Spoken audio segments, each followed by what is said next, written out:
Ekitabo kya Zaburi eshura y'I108 okwo ebintu byona ebyahangirwe bishemereire kuhimbisa Mukama. Haleluya!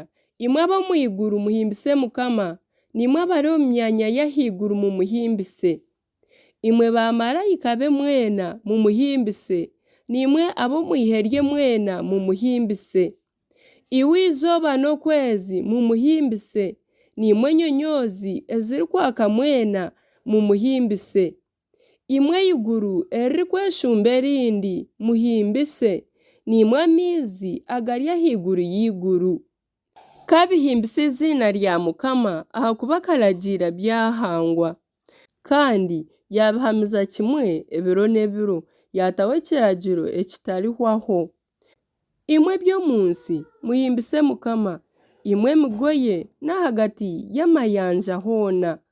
Omuriro n'orubaare ebirika n'omwika, omuyaga gw'amaani oguhikiriza ekiragiro kye, ebibungo n'emigongo yona, emiti erikwana n'emyererezi yona, enyamaishwa n'amatungo goona, ebirikwekurra n'enyonyi ezirikuguruka, abagabe b'ensi n'amahanga goona, abanyiginya n'abaramuzi boona ab'omu nsi, abasigazi n'empangare, abagurusi n'abaana. Bihimbise izina rya Mukama ahakuba izina rye wenka niryo rihimbisibwa, ekitiinisa kye nikyeshumba ensi n'iguru.